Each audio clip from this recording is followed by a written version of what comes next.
दोस्तों, कोई भी कंट्री अगर फुटबॉल में स्ट्रांग होती है ना, तो उनके पास ये चार चीजें जरूर होती हैं। एक अच्छी नीयत वाली फेडरेशन होना, एक पैशनेट फैन बेस होना, एक स्ट्रॉन्ग ग्रासरूट सिस्टम होना और एक ऐसी राइवलरी या फिर डर्बी होना कि अगर किसी फैन को फुटबॉल में इंटरेस्ट ना हो, वो भी फुटबॉल का दीवाना हो जाए। और हमने ऐसे ही फुटबॉल के वर्ल्ड में तरह तरह की डर्बीज देखी है, राइवलरीज देखी है, जिन्होंने फैंस का इंटरेस्ट बनाए रखा है। और अभी रिसेंट में एक ऐसी डर्बी पर मेरी नजर पड़ी है जो मुझे लगता है कि अगर इसके ऊपर ध्यान दिया गया तो ये अगले आने वाले टाइम में फुटबॉल के अंदर की one of the biggest derby बन सकती है। और मैं किसकी बात कर रहा हूं?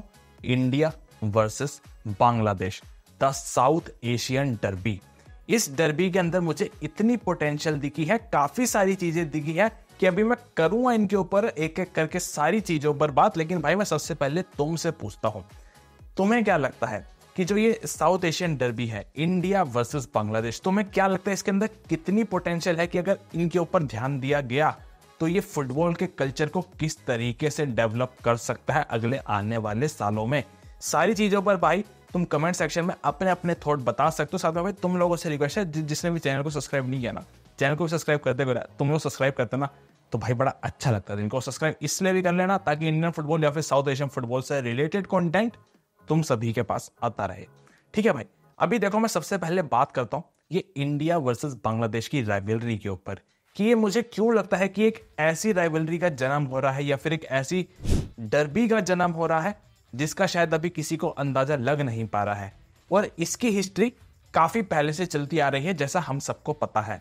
ठीक है, इसकी हिस्ट्री की अगर मैं बात कर लूं भाई, पिछले जो कुछ 5 मैचेस हुए हैं वहां पर अभी तक का सीन ऐसा है भाई, या तो मैचेस ड्रॉ हुए हैं और अगर इंडिया ने जीता है तो एक मैच जीता है और बांग्लादेश ने जीता है तो उन्होंने भी एक मैच जीता है, जो भी पिछला ही रिसेंट मैच हुआ है 4-5 दिन पहले।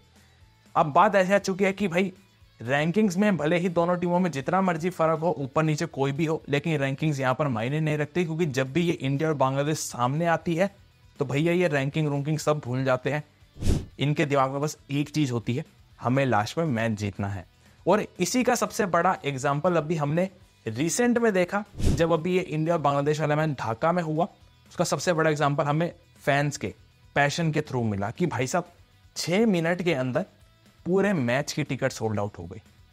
ये कोई मजाक की बात नहीं है भाई, और मैं इस समय सीरियस मोड पे बात कर रहा हूं। वैसे मैं वीडियो में मजाक मजूक करता रहता हूं, लेकिन अभी मैं सीरियस हूं क्योंकि इस डर्बी के अंदर, इस राइवलरी के अंदर वो पैशन है, वो पोटेंशियल है कि हम इसको बहुत बड़ी चीज में कन्वर्ट कर सकते हैं, इंडिया के लिए भी और बांग्लादेश के लिए भी। 6 मिनट में टिकट सोल्ड आउट कर देना ऐसी कंट्रीज के अंदर जहां पे क्रिकेट डोमिनेट करता है, ये कोई मजाक की बात नहीं है। ऊपर से सबसे बड़ी बात यह है कि हमने मैचेस के अंदर प्लेयर्स का जो पैशन देखा है, फैंस का जो पैशन देखा है, वो हमें हर अलग अलग एज कैटेगरीज के अंदर देखने को मिला है। अब चाहे सीनियर टीम के बीच मैचेस हो, वहां पर भाई साहब हमें भसड़ देखने को मिल जाती है। चाहे अभी रिसेंट में हुई अंडर 19 की साफ चैंपियनशिप हो जो अरुणाचल प्रदेश में हुई थी, वहां इंडिया और बांग्लादेश का फाइनल हुआ, वहां जो माहौल था, पेनल्टी शूटआउट में जो मैच गया, वहां पर दोनों टीम्स का जो पैशन था, प्लेयर्स का जो पैशन था, वो पिच के ऊपर साफ साफ नजर आ रहा था। ठीक है, उसके बाद हमारी अब जो वुमेन्स टीम आ रही है, वुमेन्स कैटेगरी एक ऐसी कैटेगरी बनी है जहां पर भाई साहब हर कैटेगरी के अंदर हमारी वुमेन्स टीम ने क्वालिफाई किया। अब चाहे वो इंडिया हो, बांग्लादेश की सीनियर टीम ने सबसे पहली बार क्वालिफाई किया, उसके बाद अंडर 20 ने भी क्वालिफाई किया। और ये बता रहा है कि एज अ फुटबॉल नेशन हम कहीं ना कहीं राइट डायरेक्शन में तो आगे बढ़ रहे हैं, खास तौर पे वुमेन्स कैटेगरी के अंदर। मेंस कैटेगरी भी चल रही है, लेकिन ये आपको बता रहा है कि चीजें अच्छी डायरेक्शन में जा रही है। और अगर फैंस ने अपना सपोर्ट दिखाया, इन डर्बीज को अपना पूरा एक पैशनेट सपोर्ट दिया, जैसा अभी हमने रिसेंट में ढाका वाले मैच में देखा, तो ये चीजें अगले आने वाले टाइम में ऐसी बहुत बड़ी चीज बन सकती है कि जहां से पॉजिटिव वे में दोनों देशों को फायदा होगा। और इसके मैं तुम्हें सबसे बड़े एग्जांपल दूं राइवलरीज के, तो ये हमने हर जगह देखी है। यूरोप के अंदर अगर हम बात करते हैं तो हमने इंग्लैंड और स्कॉटलैंड के बीच की राइवलरीज देखी है। उसके बाद अगर हम अमेरिका जाते हैं तो वहां पर हमें यूएस और मैक्सिको की राइवलरी देखने को मिले, या फिर अर्जेंटीना और ब्राजील हो गई। हम एशिया में आ जाते हैं, हमें जापान और कोरिया की राइवलरी देखने को मिलती है। या फिर वेस्ट एशिया की तरफ आते हैं, वहां पर हमें ईरान और सऊदी अरब की राइवलरी देखने को मिलती है। या फिर अगर हम इधर थोड़ा सा ये अपने एशियन जोन वाली साइड पर जाते हैं, यहाँ पर हमें इंडोनेशिया और मलेशिया की राइवलरी देखने को मिलती है। और इन सारी राइवलरीज के बीच में तुम्हें एक कॉमन फैक्टर नजर आएगा कि ये हर कंट्री को एक पॉजिटिव वे में इम्पैक्ट कर रहा है। ये उनको मजबूर कर रहा है, वहां के फेडरेशन को मजबूर कर रहा है कि तुम्हें चीजें अच्छी करनी पड़ेगी अगर तुम्हें अपने राइवल्स के सामने स्टैंड करना है। ये उनके फैंस भी उनके ऊपर प्रेशर डालते हैं। और अब सेम चीज हम अगर इंडिया और बांग्लादेश को यहां पर कंपेयर करके देखें तो भाई साहब फर्क यहां पर भी पड़ेगा। अब चाहे ये बांग्लादेश ने मैच जीता तो इसका फर्क इंडिया में भी पड़ा है। फैंस ने जबरदस्त प्रेशर डाला है भाई फेडरेशन के ऊपर, जो ऑलरेडी चलता आ रहा है। ठीक है, बांग्लादेश अभी थोड़े टाइम पहले अच्छा नहीं कर रही थी तो बांग्लादेश के फेडरेशन के ऊपर भाई साहब इंपैक्ट पड़ रहा था, बहुत ज्यादा फैंस का प्रेशर आ रहा था। किस लिए आ रहा था? ताकि हम इस साउथ एशियन रीजन के अंदर सबसे पहले तो स्टैंड कर सके, क्योंकि एक्चुअल में बात तो यही आ जाती है कि भाई हम जिस रीजन के अंदर है हमें वहां पर स्टैंड आउट करना है। और इन सारी चीजों के बीच में जो ये इंडिया और बांग्लादेश की राइवलरी क्रिएट हो रही है ना, जो ये डर्बी बन रही है साउथ एशियन डर्बी, इसका बहुत तगड़ा फायदा हमें देखने को मिला है। अभी रिसेंट में जो मैच हुआ वहां पर हमें स्पॉन्सरशिप्स देखने को मिली। भाई साहब फ्री फायर ने उस मैच को किया है, ये कोई मजाक की बात नहीं है। फ्री फायर अपने आप में बहुत बड़ी चीज है। ठीक है, फैंस ने 6 मिनट के अंदर अगेन टिकट ले ली, भाई साहब बहुत बड़ी बात है। ये भी स्पॉन्सरशिप्स आई, डील्स आई, टीवी के अंदर की जो रेटिंग्स हुई वहां पर भाई साहब, जो मतलब एक ओवरऑल हमारा जो व्यूअरशिप चल रहा था मैच का इंडिया वर्सेस बांग्लादेश का, हर चीज में इस मैच ने डोमिनेट किया है। तो अब तुम्हें ये क्या सिग्नल देता है कि भाई साहब तुम इस मैच को कहीं पे भी रखवा लो, चाहे बांग्लादेश में रखवा लो, चाहे इंडिया में रखवा लो। जैसे एक बार कुछ साल पहले कोलकाता में हुआ था सॉल्ट लेक स्टेडियम में, वहां पर भी सेम सिनेरियो था, पूरा स्टेडियम मतलब फिल आउट था, सोल्ड आउट हो रखा था। और इन चीजों से फर्क ये पड़ता है कि जो यूथ आ रहा है उनको भाई साहब देख के लगता है कि ये जो हमारी टीम खेल रही है ना सामने, ये जो पैशन दिखा रहे हैं डर्बी के अंदर, हमें भी अब से कुछ साल बाद जाके यही करना है। ये चीजों में इंपैक्ट पड़ता है। और जो एक यंगर जनरेशन को जो वो के अंदर बूस्ट मिलता है ना, तो स्पार्क मिलती है अपने देश के लिए आगे करने के लिए, वो इन डर्बीज के थ्रू मिलती है। भाई तुम कितने मैचेस खिलवा लो, तुम जगह जगह जाके कुछ भी करवा लो, लेकिन जो राइवलरीज वाले मैचों में, जो डर्बीज वाले मैचों में माहौल बनता है, वही एक ऐसी चीज है जो यंगस्टर्स को अंदर से भाई साहब एक स्पार्क लेकर आते हैं कि हमने अपने देश के लिए कुछ करना है। और वो ये इंडिया और बांग्लादेश वाले मैच में मेरे को सबसे ज्यादा दिखे। अगर साउथ एशिया के अंदर को, इस साउथ एशिया के रीजन को उठाना है तो तुम्हें इस डर्बी को उठाना पड़ेगा, तुम्हें इस राइवलरी को उठाना पड़ेगा। जब ये चीज उठेगी ना, दोनों देशों का फुटबॉल मैं लिख के दे सकता हूं, ऑटोमेटिकली यहां से यहां उठ जाएगा। बात देखो, कहीं ना कहीं अगर किसी टीम के लिए राइज की आ जाती है तो किसी टीम के लिए फॉल की भी आ जाती है। अभी रिसेंट में हमने देखा भाई, हमजा चौधरी के आ जाने से बांग्लादेश की टीम का जो राइज हुआ है फुटबॉल के अंदर, उसको कोई भी मतलब इग्नोर नहीं कर सकता है भाई। एक अकेले हमजा के आ जाने से पूरी टीम का जो मोरल चेंज हुआ है, कॉन्फिडेंस में जो एक चेंज आया है, वो हमें दिख रहा है। टीम से रैंकिंग्स में उछाल मारी है, टीम ने इंडिया को हराया है क्वालिफाई मैचेस के अंदर। पूरे एशियन क्वालिफायर्स के अंदर टीम ने एक ऐसी परफॉर्मेंस दी है कि अगर थोड़ी सी जगहों पर टीम ने मैच्योरिटी दिखाई होती तो शायद अब ये क्वालिफिकेशन के बहुत नजदीक भी खड़े होते।